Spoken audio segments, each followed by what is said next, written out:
Mapasu mathakta somga khalaglaga adum lai nongdambana kochen gi chelaga noktana tawrambaduda oh walking su sena bro nongdamba chaplepi leisi lembiso pairam mon ga do semjin basaraga adumak hithei mamai du pheza manung da so humjilaga doi jak to inbiramo kumo adu ekhoi ngairi ne nangbo hoida aise yingsangraba ihe yingsan me wana tin nangbo ikai khangdaba mai do ekhoi di yingsaning de ko hoida ikai khangbai pani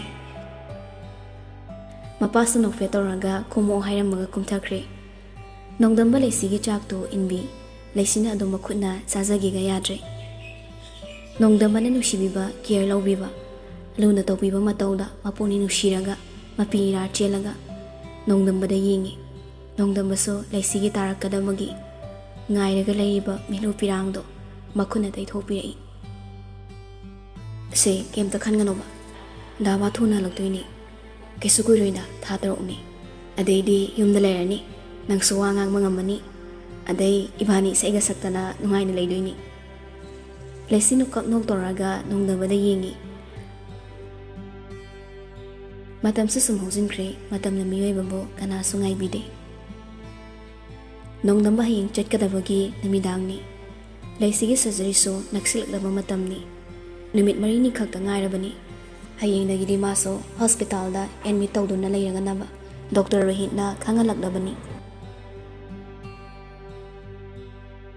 numidangni leisi wa machit amata ngangde nongdamba na leisigi matungda koin inaduna wari sai leisi magi tawam thokpa tawi koilei leiduna sucheli nongdamba sumtana tana ngang balipti nasana yade ko ima baba da hangana yeng yade ima baba gi seba pasan toromuko ai halakpa ngairaga nungai leramo leisi tasinade adum koilei leidana nongdamba gi pochei amuk thopi amuk hapchili amuk su puthoklaga sum sanaraga lei yarise khatawde laoba wari ngakta saki jimi leisi nongdamba gi ear bag to khumjalamlaga nongdamba da hana yenglamdabi tv kada amu mama hoina leiribaduna changsingna leikre nongdamba su mathaktagi leisina phamduna leiribado yingi aduga masu kumtharai leisigi manaktuda phamjilli aduga khuzina silei leisi amu pho agolaga kaino maloba saraga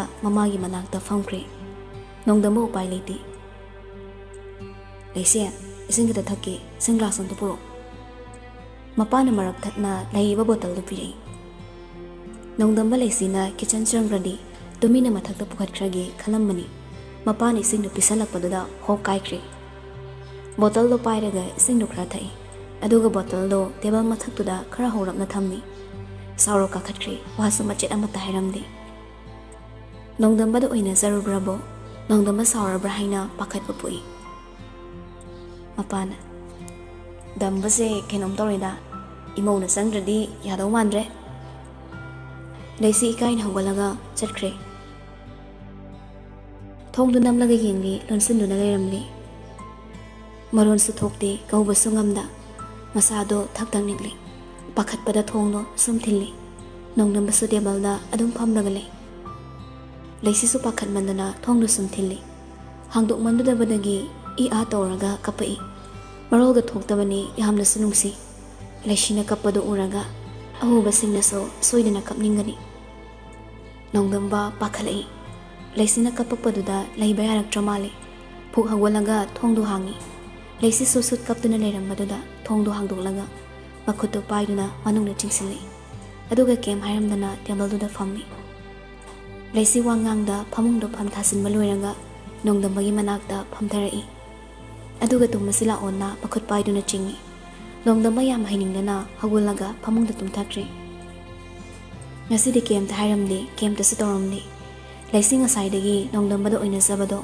phangdabaduda wakhal nungaitana mapuroibada yenglaga adum lei mamito tapno shili nongdamba mamit tapna pangthoroklaga leisida mu yengi so minute manga mu yengi leisi tumthakra malena leisi khasaida tapna pairaga hairei masak asiga inunge nushikhe nushine leisi lembigi maraibakta chupi a kiss on forehead is sweeter than thousands of keys on leaves. Mamiti pangda nongdamana kaidori haiba khangi. Nongdamana laisi mamaida nakna yengduna leiringe. Laisina mamit khangbang pangthoropa nongdamba khangi. Nongdamana nokna magi nupibo mathada konsinkre.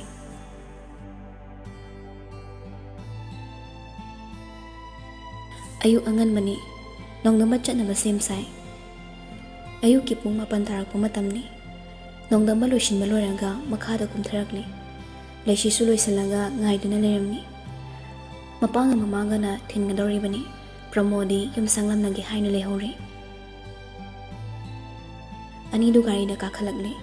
Laisina amuk kumtharaklaga roomda chensilore. Amuk chenthorai. Gari start tawraga thauba horakli. Sum thorakpana airport yausilaktuna. Trolley do inlaga changai. Nongdamba ticket check tawranga confirm tawduna thorakli. Mapada khoiramni. Nako fawba chiktaba yu ichasidi. Mamanaso. Ichali anamyam kanmani. Mama inasu khangi.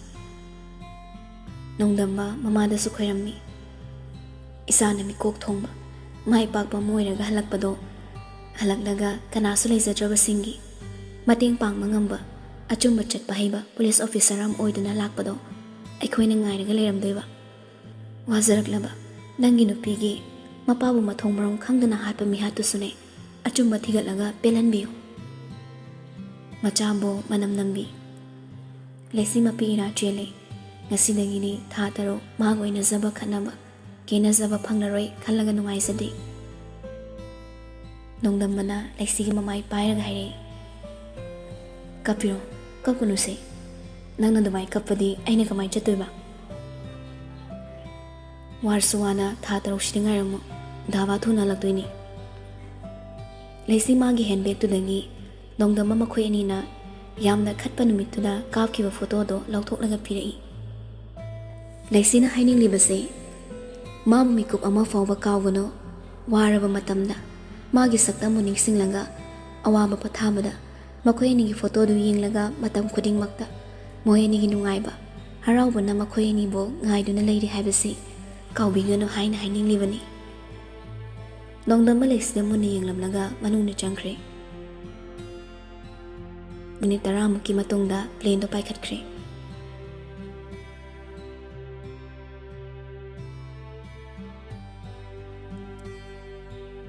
Dr. Rahina. Tamo, imong nupise puthakiba yarni. Surgery so mai pakna pangthokpa loire. Ado tamo, luribadi kegumba surgery se mai pakre haiduna. Imong nupisina wangang thokpa matamda kina ngangi tawba. Adagi hanade nganglaktabagi kiba khotpa haitabaga leiradi pharabaso ngangthokpa singamdaba yai. Aduna ahanba wangangbada ningthina free oina nganganbigadabani. Namit ko nisimadi guli chahanduna ne wangangan bayadre. Guli sine hek loibaga nongan baga ising do 400 ml pithokpiyo. Aduga mana hainim amta hayanbiyo. Funny doctor, aduri discharge ki sidi karam kanda tawgadabano. Hoje dum yarni ai discharge ki certificate to adum isarage. Funny doctor, ado ngang sina chabe yabadi kari oibe yai. Game te pizza begino. Ising khaktamo pithokpiyo. Aduga ikhoina kapkodoriba drip se maside loina yawradabani. Namit ko ni sidri drip se kaptuna leigadabani. Farini doctor yam nungaisari. Aduda ikhoi ammo pochai loisinunaba. Discharge ki certificate to sida leire. Horen halamdaida amta changbiramu tamo. Funny doctor. Mama pramo amadi manemga laisili bibu semne. Yumda hanabagidamaktaso loishini kipinsu laktuna lei. Kipinna staff nursing do acha thaglaidana halamdagi kanna penbina bohne. Manemga kipin henthoi anina damba nushiba khangje. Henthoi ne yumdagi chana bakhranga puduna gari achawa amada laisibu lawba lakle. Asumna mayamdo yumda yawnari. Lainaga rasigana cha ising thongdoklaga laisi hoina laktuna leiramle. Henthoi ne laina uraga nongfet kasudoi. Kipin mamit paina yengai. Laina su henthoi daga ikai ni yengi. Ani dui matongduda kipin ni hingkare. Laina su laisi hoida laina bahainare. Laisina drip kapkadoribanina numit kunni do 18 khakta ngaire. Rashiga Kipinga mayumda hannaba sem sari. Kipinna hangiroidra nangde. Henthoina ai di hore chaka saraga halanida. Nang halamage hairo. Halamo. Paktaba thabakta ne mai onsinu. Yam paktaba tong ikai bu khango. Henthoi su karim ne. Ibai chap lem ne. Ihe chin si suba phairing turing tore ne. Kipin na henthoi da kinasui.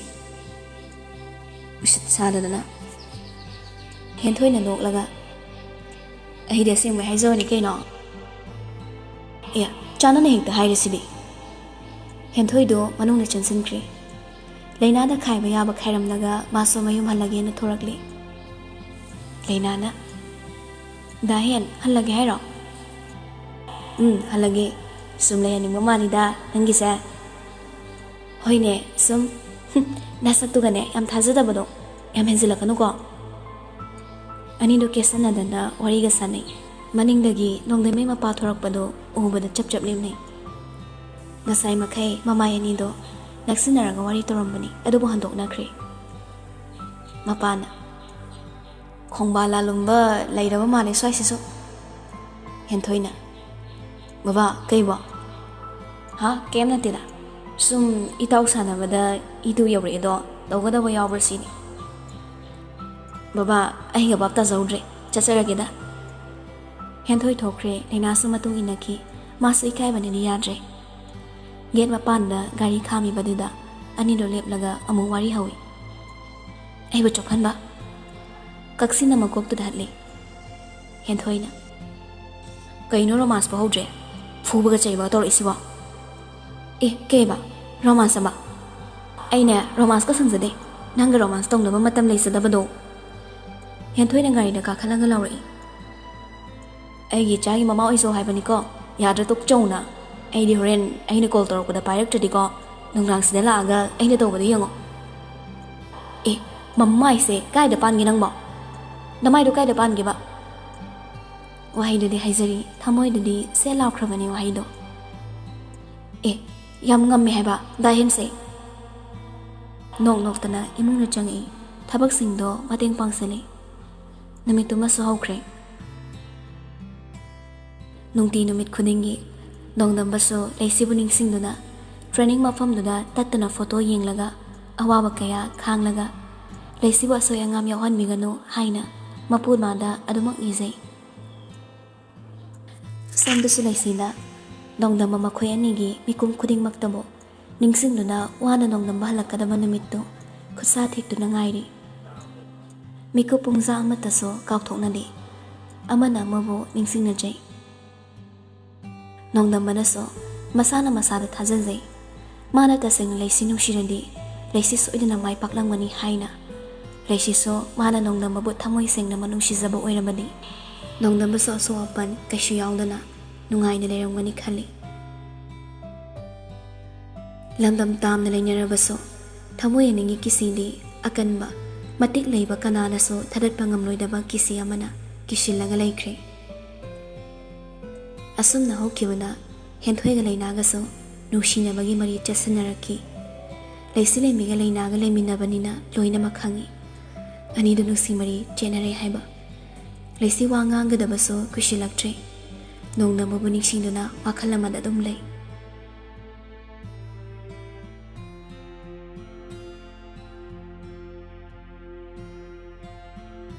no madagi nini da yumi chatkibana Leisina wangang gadaba numit kifin henthoi rasi leina mane mako room moduda pull up question na leiri leisi maron thok tore khana ngai duna leine makuna mineral water bottle do leisi da pi kitang tho aduga imona kong mamina mekta hanako leisi kem ta pa kompi de ising no longduna thakchile mayam du sumi hon dang chongni Leisi singdo thakpa loiraga table da thammi. Ngahak tuda nongdam mamuning singi. Ahan ba thengna kiba magi punsida oirakliba ahong ba mayam sida nongdam mabu isormak ni khalaga matha nungna trina thajai. Mane mama makubo ꯍꯦꯟꯊꯣꯏ ꯀꯤꯄꯤꯟ ꯂꯩꯅꯥ ꯔꯥꯁꯤ ꯂꯥꯏ ꯈꯣꯏꯔꯝꯅꯩ ꯂꯩꯁꯤ ꯃꯌꯥꯗꯣ ꯀꯥꯊꯣꯛꯂꯒ ꯄꯤꯛꯇꯛ ꯇꯧꯕ ꯆꯤꯝꯕꯥꯜ ꯑꯅꯤꯗꯨꯗꯒꯤ ꯋꯥꯍꯩ 3-4 ꯍꯥꯏꯅꯕ ꯍꯣꯠꯅꯔꯛꯏ ꯂꯩꯁꯤꯅꯗꯤ ꯋꯥꯍꯩꯁꯤꯡꯗꯣ ꯍꯥꯏꯈ꯭ꯔꯦ ꯆꯤꯝꯕꯥꯜ ꯂꯦꯡꯗꯨꯅ ꯑꯗꯨꯕꯨ ꯋꯥꯗꯨꯕꯨ ꯇꯥꯅꯕꯒꯤꯗꯃꯛ ꯉꯥꯏꯔꯒ ꯂꯩꯔꯤꯕ ꯃꯌꯥꯝꯗꯨꯅꯗꯤ ꯃꯈꯣꯜꯗꯣ ꯑꯃꯠꯇ ꯇꯥꯕ ꯐꯪꯈꯤꯗ꯭ꯔꯦ ꯂꯩꯁꯤ ꯋꯥꯗꯣ ꯑꯗꯨꯃꯛ ꯉꯥꯡꯊꯣꯛꯈꯤꯗ꯭ꯔꯦ ꯃꯇꯝꯅ ꯁꯨꯝ ꯍꯧꯈꯤꯕꯅ ꯅꯣꯡꯗꯝꯕ ꯊꯣꯔꯛꯀꯗꯕ ꯅꯨꯃꯤꯠ ꯈꯔꯅꯤ ꯈꯛꯇ ꯉꯥꯏꯁꯤꯜꯂꯛꯂꯦ ꯅꯨꯃꯤꯠ 9ꯅꯤꯃꯨꯛꯁꯤꯗ ꯊꯣꯔꯛꯂꯅꯤ ꯍꯥꯏꯅꯗꯤ ꯈꯟꯖꯩ ꯑꯗꯨꯕꯨ ꯇ꯭ꯔꯦꯅꯤꯡ ꯃꯅꯨꯡꯗ ꯄꯥꯎ ꯏ ꯑꯃꯠꯇ ꯐꯥꯎꯅꯗꯕꯅꯤꯅ ꯆꯞ ꯆꯥꯕ ꯈꯪꯗꯦ ꯅꯣꯡꯗꯝꯕꯁꯨ ꯂꯩꯁꯤ ꯋꯥ ꯉꯥꯡꯕ ꯑꯗꯨꯃꯛ ꯉꯝꯗ꯭ꯔꯦ ꯍꯥꯏꯕꯁꯤ ꯈꯪꯍꯟꯈ꯭ꯔꯦ ꯅꯣꯡꯃ ꯇꯨꯃꯤꯟꯅ ꯀꯣꯜ ꯇꯧꯔꯛꯂꯝꯕꯗ ꯃꯃꯥꯅ ꯍꯥꯏꯔꯛꯈꯤꯕꯅꯤ ꯅꯣꯡꯗꯝꯕꯁꯨ ꯅꯨꯡꯉꯥꯏꯇ꯭ꯔꯗꯨꯅ ꯃꯊꯧꯗꯨ ꯄꯨꯛꯅꯤꯡ ꯆꯪꯗ꯭ꯔꯦ ꯃꯈꯨꯠ ꯊꯦꯛꯇꯨꯅ ꯃꯌꯨꯝꯗ ꯍꯟꯒꯗꯕ ꯅꯨꯃꯤꯠ ꯄꯥꯗꯨꯅ ꯃꯁꯤꯅ ꯆꯤꯟꯇꯥ ꯇꯧꯔꯒ ꯑꯗꯨꯃꯛ ꯂꯩ ꯃꯐꯝꯗꯨꯗ ꯇ꯭ꯔꯦꯅꯤꯡ ꯄꯨꯟꯕ ꯃꯩꯇꯩ ꯃꯆꯥ ꯑꯃꯁꯨ ꯌꯥꯎꯏ ꯃꯉꯣꯟꯗ ꯋꯥꯔꯤ ꯄꯨꯝꯅꯃꯛ ꯇꯝꯗꯨꯅ ꯇꯥꯍꯜꯂꯤ ꯅꯨꯄꯥꯗꯨꯅꯁꯨ ꯅꯣꯡꯗꯝꯕꯕꯨ ꯊꯦꯝꯖꯤꯟꯕꯤ ꯅꯣꯡꯗꯝꯕꯗꯤ ꯇ꯭ꯔꯦꯅꯤꯡ ꯃꯐꯝꯗꯒꯤ ꯆꯦꯟꯅꯤꯡꯕ ꯍꯥꯏꯕꯗꯨ ꯑꯣꯏꯔꯦ ꯑꯁꯣꯝꯗꯅ ꯀꯝꯗꯧꯔꯤ ꯃꯄꯥꯅ ꯗꯣꯛꯇꯔ ꯃꯥꯒꯤꯁꯤ ꯀꯔꯤꯁꯨ ꯑꯁꯣꯏꯕꯗꯤ ꯂꯩꯇꯦ ꯀꯩꯒꯨꯝꯕ ꯑꯃꯠꯇ ꯋꯥꯠꯇꯦ ꯍꯥꯏꯕ ꯅꯠꯇ꯭ꯔꯥ ꯇꯥꯃꯣ ꯀꯔꯤꯁꯨ ꯋꯥꯠꯇꯦꯗ ꯃꯥꯅ ꯍꯥꯟꯅꯁꯨ ꯉꯥꯡꯗꯕꯒꯤ ꯆꯥꯡ ꯄꯨꯕ ꯉꯝꯗꯗꯅ ꯐꯖꯅ ꯊꯣꯛꯇꯕꯗꯤ ꯅꯠꯇꯦꯀꯣ ꯃꯈꯣꯜ ꯑꯃꯠꯇ ꯇꯥꯗꯦ ꯍꯥꯏꯕꯤꯔꯤꯁꯤꯕꯣ ꯐꯔꯦ ꯇꯥꯃꯣ ꯑꯗꯨꯗꯤ ꯅꯨꯃꯤꯠ 9니ꯃꯨꯛꯁꯦ ꯍꯤꯗꯥꯛ ꯊꯥꯔꯒ ꯌꯦꯡꯈꯤꯁꯦ ꯑꯗꯨꯒ ꯋꯥ ꯉꯥꯡꯍꯜꯂꯨ ꯉꯝꯕ꯭ꯔꯥ ꯌꯦꯡꯕꯤꯌꯨ ꯉꯝꯗ꯭ꯔꯒꯗꯤ ꯃꯈꯥ ꯇꯥꯅ ꯑꯃꯨꯛ ꯌꯦꯡꯊꯈꯤꯁꯦ ꯃꯥꯒꯤꯁꯦ ꯉꯝꯐꯝꯗꯤ ꯊꯣꯛꯄꯅꯤ ꯃꯁꯤꯟꯗꯤꯅꯦ ꯑꯗꯨꯃꯛ ꯂꯦꯡꯉꯤ ꯃꯈꯣꯜ ꯊꯣꯛꯇꯕꯒꯤ ꯋꯥꯅꯤ ꯐꯔꯦ ꯇꯥꯃꯣ ꯍꯤꯗꯥꯛꯁꯦ ꯄꯤꯖꯔꯁꯦ ꯁꯤꯗ ꯉꯝꯗ꯭ꯔꯗꯤ ꯏꯁꯥ ꯌꯥꯎꯅ ꯑꯁ꯭ꯋꯥꯏꯗ ꯍꯦꯛꯇ ꯌꯦꯡꯉꯁꯤ ꯐꯔꯦ ꯗꯣꯛꯇꯔ ꯑꯗꯨꯗꯤ ꯌꯧꯖꯈ꯭ꯔꯒꯦ ꯂꯩꯁꯤ ꯅꯨꯃꯤꯗꯥꯡ ꯋꯥꯏꯔꯝꯒꯤ ꯂꯥꯏ ꯈꯣꯏꯔꯝꯃꯤ ꯃꯆꯤꯟꯗꯁꯨ ꯃꯨꯔꯃꯨꯝ ꯁꯣꯜꯂꯤ ꯅꯣꯡꯗꯝꯕꯒꯤꯗꯃꯛ ꯑꯁꯣꯏ ꯑꯉꯥꯝ ꯌꯥꯎꯗꯕ ꯑꯣꯏꯍꯟꯕꯤꯌꯨ ꯍꯥꯏꯅ ꯂꯥꯏꯗꯨ ꯀꯠꯄ ꯂꯣꯏꯔꯒ ꯃꯐꯤ ꯍꯣꯡꯅꯕ ꯀꯨꯝꯊꯔꯛꯏ ꯂꯩꯅꯥꯁꯨ ꯍꯦꯟꯊꯣꯏꯒ ꯑꯅꯤꯗꯨ ꯂꯤꯡ ꯐꯖꯅ ꯂꯩꯅꯈ꯭ꯔꯦ ꯀꯤꯄꯤꯟꯒ ꯍꯦꯟꯊꯣꯏꯒ ꯑꯅꯤꯗꯨ ꯂꯣꯏꯅꯕ ꯈꯔ ꯍꯟꯈ꯭ꯔꯦ ꯂꯩꯅꯥꯁꯨ ꯃꯌꯨꯝꯗ ꯍꯟꯈꯤꯕ ꯀꯨꯏꯔꯦ ꯃꯅꯦꯝꯅ ꯏꯃꯧꯁꯤꯗꯤꯅꯦ ꯀꯩꯝꯇ ꯅꯨꯡꯉꯥꯏꯇꯕ ꯈꯜꯂꯨꯅꯨꯁꯦ ꯗꯝꯕꯁꯨ ꯅꯨꯃꯤꯠ ꯈꯔꯅꯤꯗ ꯉꯥꯏꯔꯦꯗꯅ ꯊꯣꯛꯂꯛꯀꯗꯧꯕ ꯂꯩꯁꯤ ꯀꯩꯝꯇ ꯈꯨꯝꯗꯦ ꯃꯄꯥꯅ ꯍꯤꯗꯥꯛꯁꯤꯡꯗꯣ ꯄꯥꯏꯔꯒ ꯆꯪꯉꯛꯏ ꯕꯦꯃꯥ ꯁꯤꯁꯦ ꯆꯥꯔꯒ ꯑꯃꯨꯛ ꯌꯦꯡꯉꯁꯤ ꯂꯩꯁꯤ ꯂꯦꯝꯕꯤ ꯄꯩꯁꯥ ꯁꯨꯝ ꯑꯔꯦꯝꯕꯗ ꯆꯠꯄꯗꯨꯗ ꯅꯨꯡꯉꯥꯏꯖꯗꯦ ꯃꯃꯥꯅ ꯕꯕꯥ ꯗꯝꯕꯗꯣ ꯄꯥꯎꯒ ꯐꯥꯎꯔꯛꯄ꯭ꯔꯣ ꯐꯥꯎꯔꯛꯇꯦꯅꯦ ꯑꯩꯈꯣꯏꯅ ꯐꯥꯎꯔꯕꯁꯨ ꯌꯥꯕ ꯅꯠꯇꯦꯗꯣ ꯏꯆꯥꯗꯣ ꯎꯅꯤꯡꯕꯅ ꯂꯣꯏꯔꯦ ꯑꯩꯁꯨꯅꯦ ꯏꯆꯥꯗꯣ ꯎꯗꯕ ꯀꯨꯏꯔꯦ ꯎꯗꯕꯗꯤ ꯂꯥꯏꯔꯗꯅ ꯃꯈꯣꯜ ꯐꯥꯎꯕ ꯆꯠꯈꯤꯕꯗꯒꯤꯅꯦ ꯑꯃꯨꯛ ꯈꯛꯇꯅꯤ ꯇꯥꯔꯤꯕ ꯂꯩꯁꯤ ꯋꯥꯈꯜꯗ ꯅꯣꯛꯆꯩ